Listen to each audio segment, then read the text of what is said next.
नमस्कार प्रिय दर्शकों, आप सभी के सम्मुख उपस्थित हूँ राहु और केतु की दृष्टि विचार लेकर।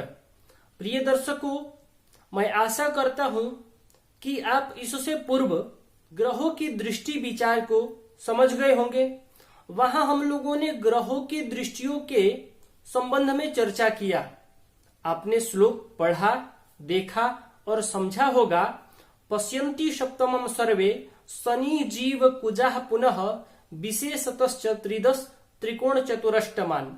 प्रिय दर्शकों, इस श्लोक में राहु केतु से संबंधित कोई चर्चा नहीं है, यानी राहु और केतु के दृष्टियों के बारे में नहीं बताया गया था।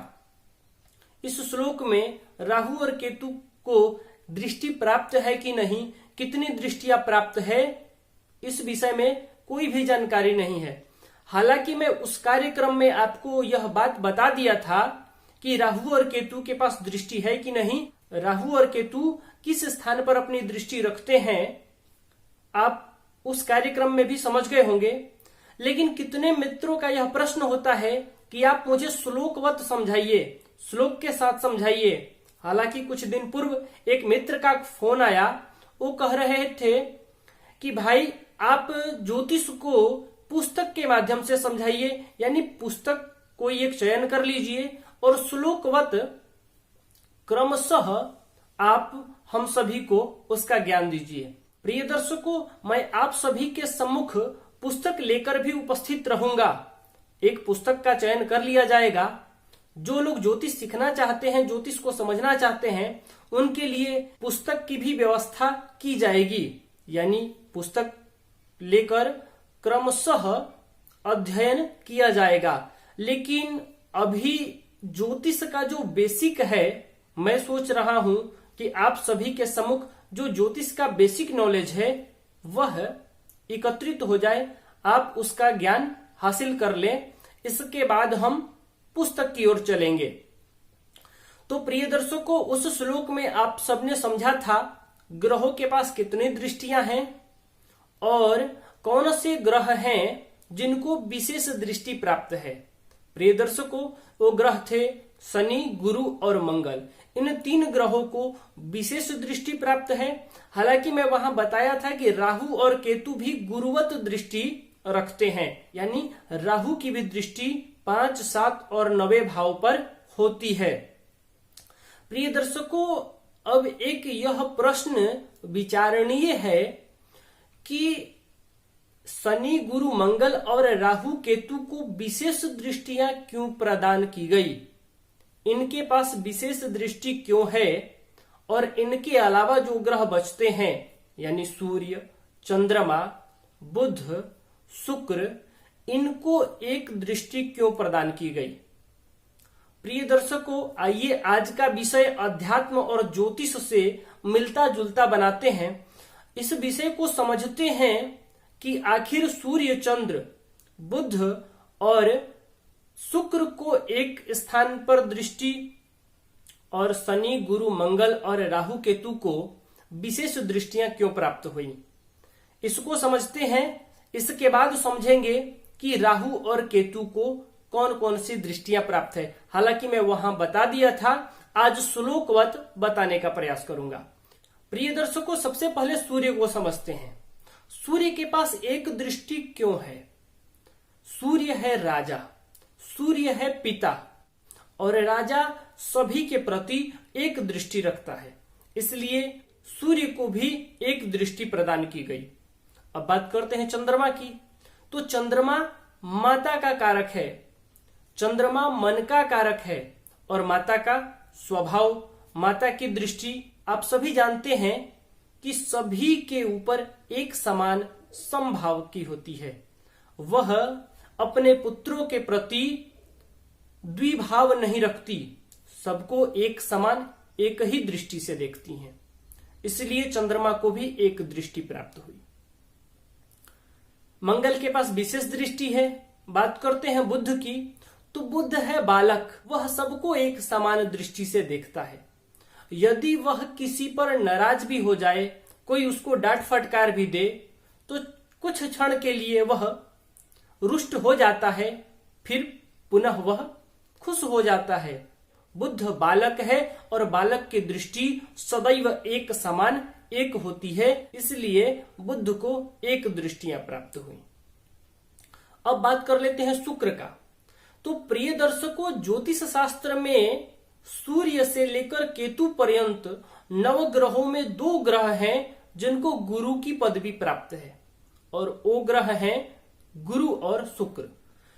गुरु देव गुरु हैं, देवताओं के गुरु हैं, और शुक्र दैत्य गुरु हैं, दैत्यों के गुरु हैं। प्रिय दर्शकों, जब ये दोनों ही जन्म कुंडली में अपने चरम सीमा पर होते हैं, प्रिय दर्शकों, जब देव गुरु बृहस्पति जन्म कुंडली में चरम सीमा पर होते हैं, अपना पूर्ण रिजल्ट करते हैं, तो जातक को मोक्ष की ओर ले जाते हैं। वहीं दैत्य गुरु जब जन्म कुंडली में अपने चरम सीमा पे हो, तो जातक को भोग विलास वासनाओं में पतन की ओर ले जाते हैं। इसलिए जो दैत्य गुरु हैं उन्हें एक दृष्टि प्राप्त हुई, और जो देव गुरु हैं, जो देवताओं के गुरु हैं, जो जातक को मोक्ष की ओर ले जाते हैं, जो अपने ज्ञान से जातक को सद्गति प्रदान करवा देते हैं, उनको विशेष दृष्टियां प्राप्त हुई। प्रिय दर्शकों, अब बात करते हैं जिन ग्रहों को विशेष दृष्टि प्राप्त हुई, इन्हें विशेष दृष्टि क्यों प्राप्त हुई। तो विशेष दृष्टि प्राप्त मंगल, गुरु और शनि को हुई, राहु और केतु को भी हुई। सबसे पहले बात करते हैं मंगल की। मान लीजिए मंगल जन्म कुंडली में लग्न भाव में बैठे हैं। मंगल जन्म कुंडली के लग्न भाव में है, तो लग्न भाव में बैठने से मंगल किन किन स्थानों को देखेंगे। मंगल 4, 7 और 8वें स्थान को देखते हैं। तो मंगल की दृष्टि लग्न भाव से 4थे स्थान पर पड़ेगी। 7वां स्थान सभी देखते हैं, इसलिए 7वें स्थान पर होगी, और मंगल की दृष्टि यहां से 8वें स्थान पर होगी। तो मंगल को 4, 7 और 8 इन तीनों भावों में दृष्टि क्यों प्राप्त हुई। तो प्रिय दर्शकों, सबसे पहले बता दूं कि 7वां स्थान तो सभी देखते हैं, इसलिए मंगल को भी 7वीं दृष्टि प्राप्त हुई। अब बात करते हैं चौथी दृष्टि की। उससे पूर्व आपको एक बात बताऊं कि यह बात विचारणीय है कि मंगल है पराक्रम का कारक, मंगल है साहस का कारक, मंगल है शक्ति का कारक। तो मंगल को तीसरे स्थान की दृष्टि क्यों नहीं प्राप्त हुई। तीसरा स्थान भी पराक्रम का है, शक्ति का है, साहस का है, और मंगल उसका कारक है, तो मंगल को दृष्टि क्यों प्राप्त नहीं हुई। मंगल को चौथे भाव की दृष्टि क्यों प्राप्त हुई। चौथा भाव है जनता का भाव, चौथा भाव है भूमि भवन वाहन का, और मंगल है सेनापति।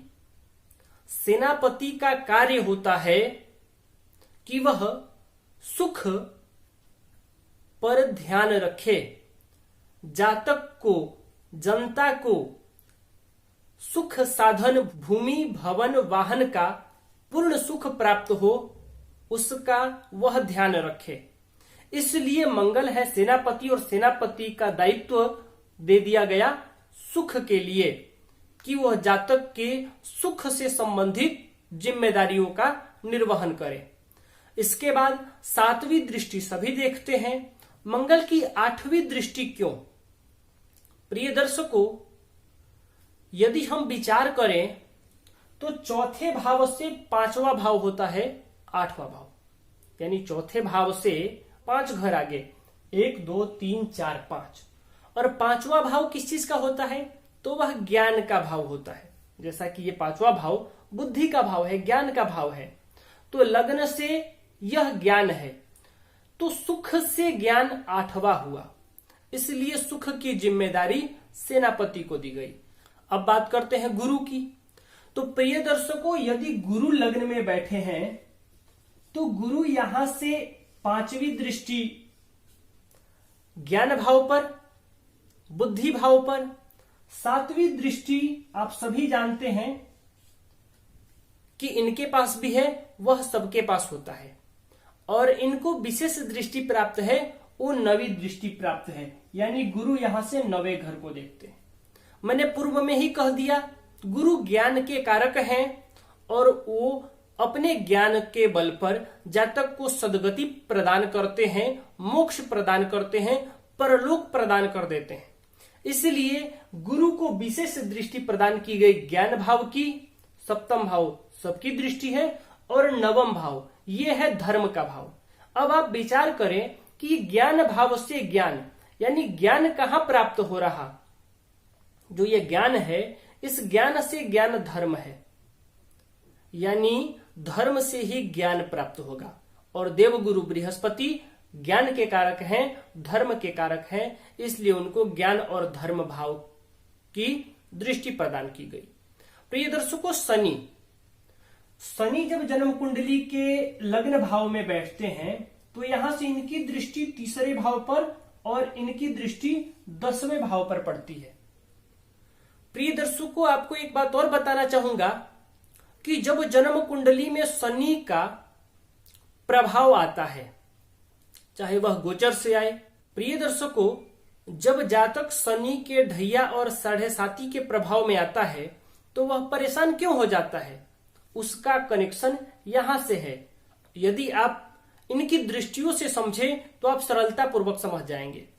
तीसरा भाव है पराक्रम का, तीसरा भाव है संघर्ष का और 10वां भाव है कर्म का। जब शनि आपके जन्म कुंडली में प्रभावी होते हैं तो वह जातक से कर्म करवाते हैं, संघर्ष करवाते हैं, मेहनत करवाते हैं और इसी कर्म और मेहनत में जातक परेशान हो जाता है। शनि आपके कुंडली में जब भी आएंगे, जब भी अपना प्रभाव रखेंगे, आपसे कर्म करवाएंगे। इसलिए जातक यदि कर्म करता है, संघर्ष करता है तो शनि से डरने की बात नहीं। शनि आपको आजीवन अच्छा रिजल्ट करेंगे, जीवन में आपको ऊंचे पद और प्रतिष्ठा प्रदान करेंगे। प्रिय दर्शकों, अब बात करते हैं राहु और केतु की।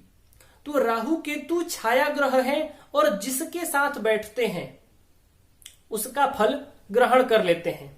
अब आइए समझ लेते हैं कि राहु को कौन सी दृष्टियां प्राप्त है, क्योंकि पूर्व के कार्यक्रम में हमने केवल इतना श्लोक में पढ़ा था, पश्यन्ति सप्तमं सर्वे शनि जीव कुजः पुनः विशेषतश्च त्रिदश त्रिकोण चतुरष्टमान। उसमें राहु और केतु का जिक्र नहीं आया था। प्रिय दर्शकों, ये आप श्लोक देख पा रहे होंगे। सूत मदन नवान्ते पूर्ण दृष्टिस्तमस्य युगल दशम गेहे चार्ध दृष्टिम बदंती। प्रिय दर्शकों, राहु को भी गुरुवत दृष्टि प्राप्त है। श्लोक का अर्थ है सूत मदन नवान्ते पूर्ण दृष्टिस्तमस्य। तमस्य यानी तमोग्रह। राहु और केतु को तमोग्रह कहा गया है, तो तमस्य यानी राहु और केतु को सूत मदन नव और अंत्य। सूत यानी पुत्र, पुत्र का भाव कौन सा है? तो 5वां। राहु की विशेष दृष्टि कहाँ है? 5वें भाव पर। सूत मदन, मदन कहते कामदेव को, यानी काम, काम का भाव है 7वां, इसलिए राहु की दृष्टि 7वें भाव पर भी है, तो 5वां और 7वां। फिर नवांते, नव यानी 9वें भाव पर भी राहु की पूर्ण दृष्टि है। और अंत्य यानी अंत का भाव, यानी राहु जहां बैठे हो उससे लास्ट भाव यानी 12वां भाव, यानी राहु की पूर्ण दृष्टि 5, 7, 9 और 12वें भाव पर पूर्ण दृष्टि होती है। यही श्लोक का अर्थ है सूत मदन नवान्ते पूर्ण दृष्टि स्तमस्य। अब आगे कहते हैं युगल दशम गेहे चार्ध दृष्टिम बदंती। अब 5, 7, 9 और 12वें भाव पर तो राहु की पूर्ण दृष्टि होती है। अब राहु की अर्ध दृष्टि की बात करते हैं कि राहु को आधी दृष्टि 50% रिजल्ट किन भाव पे करते हैं? तो कहते हैं युगल दशम गेहे। गेहे का मतलब होता है घर, और युगल, युगल का मतलब होता है जोड़ा, यानी दूसरा भाव। जोड़ा का मतलब दो, दो का मतलब दूसरा भाव, यानी राहु जिस भाव में बैठे हो उससे दूसरे भाव पर अपनी आधी दृष्टि रखते हैं। और दशम गेहे, दशम यानी जिस स्थान में राहु बैठे हो उससे 10वें स्थान पर अपनी आधी दृष्टि रखते हैं। यही कहा युगल दशम गेहे चार्ध दृष्टिम बदंती। दूसरे भाव और 10वें भाव पर राहु की आधी दृष्टि कहनी चाहिए। प्रिय दर्शकों, मैं आशा करता हूं आप इस विषय को समझ गए होंगे। आज के लिए बस इतना ही। तब तक के लिए अनुमति दें। नमस्कार।